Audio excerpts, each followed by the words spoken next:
A vontade de Deus é que vocês sejam santificados. Abstenham-se da imoralidade sexual. Cada um saiba controlar o seu próprio corpo de maneira santa e honrosa, não dominado pela paixão de desejos desenfreados, como os pagãos que desconhecem a Deus. 1 Tessalonicenses capítulo 4, versos 3 e 4.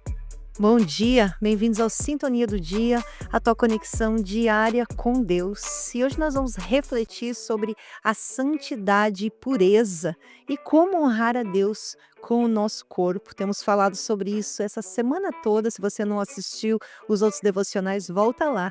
Esse versículo aqui da carta que Paulo escreveu foi para a igreja de Tessalônica. E essa carta foi enviada para encorajar os cristãos a viverem de maneira digna da vocação a que foram chamados.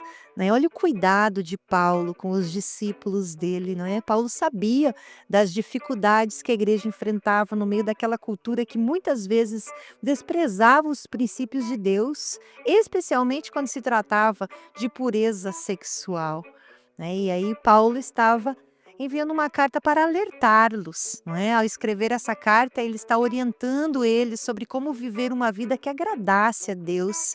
E ele estava ali enfatizando a importância da santificação. Essa palavra é muito importante. Ele deixa claro ali que a vontade de Deus para os cristãos não é só sobre ações externas, mas envolve um compromisso com a pureza e a honra no corpo, algo essencial para uma vida que reflita a fé. Olha só, Deus deseja que vivamos em santidade, e isso inclui como tratamos o nosso corpo. A imoralidade sexual, ela corrompe não apenas fisicamente, mas também emocionalmente e espiritualmente. O nosso corpo não é um instrumento para prazeres momentâneos, viu, gente? Mas é o templo do Espírito Santo. E a Bíblia, ela nos chama a fugir da imoralidade. A Bíblia nos lembra que a santidade é um reflexo do nosso compromisso com Deus. Paulo estava ali lembrando os discípulos dele sobre essa importância. Infelizmente, nós vivemos em uma sociedade que relativiza a pureza, mas hoje eu quero te lembrar aqui que a palavra de Deus permanece inalterável, independente da sociedade em que nós vivemos ou em que estamos inseridos, não é? Ou os amigos que temos. Um exemplo de pureza que sempre me impacta é o de José, em Gênesis, lá no capítulo 39. José, ele estava longe da família, ele estava vivendo no Egito, e com um cargo importante, apesar ali da situação difícil que ele se encontrava, porque ele tinha sido vendido pelos seus irmãos, lembra? Mas aí a esposa de Potifar começa a tentar seduzi-lo. Imagine o quanto isso poderia ter sido tentador para ele.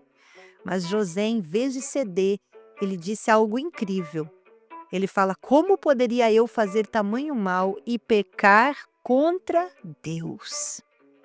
José sabia que se ele cedesse, as consequências não seriam só para ele, mas desonraria a Deus. O mais impressionante é que ao invés de ficar ali tentando resistir, não é, na conversa, ele simplesmente fugiu.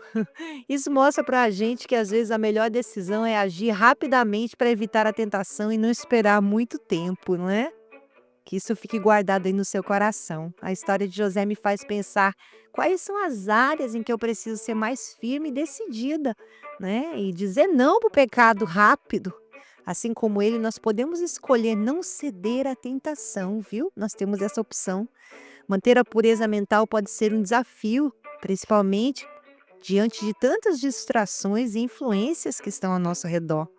Mas olha só, uma prática simples, como a meditação ou a oração, pode realmente fortalecer a nossa resistência e nos ajudar a focar no que é bom e no que é puro. É como um treino para a mente.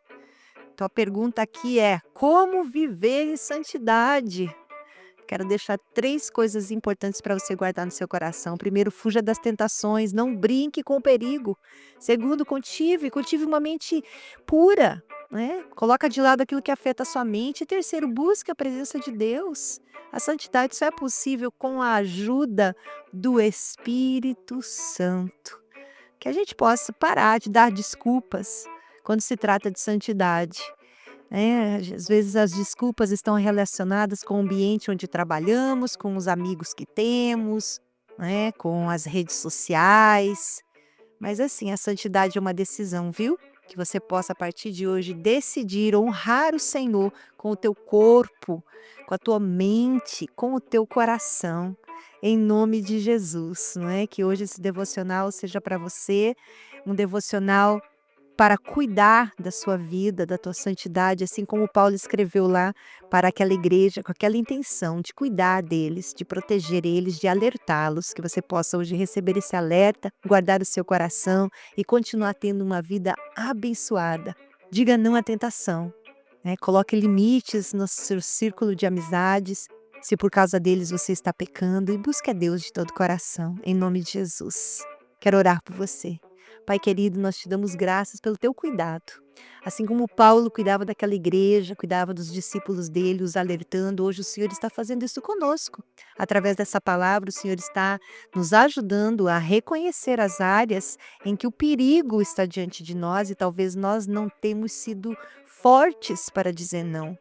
Ajuda-nos a partir de hoje a dizermos não, a fugirmos com rapidez como José, que ele seja para nós um exemplo de uma pessoa que não se corrompeu, porque ele sabia que ao cair naquela tentação ele estaria desonrando a ti. Hoje colocamos nosso coração diante de ti, Senhor, e te pedimos, dá-nos a graça de fazermos escolhas boas nesse dia que honrem a ti acima de qualquer coisa. Em nome de Jesus. Que Deus te abençoe, que você possa curtir, comentar e compartilhar este vídeo para que outras pessoas sejam também abençoadas.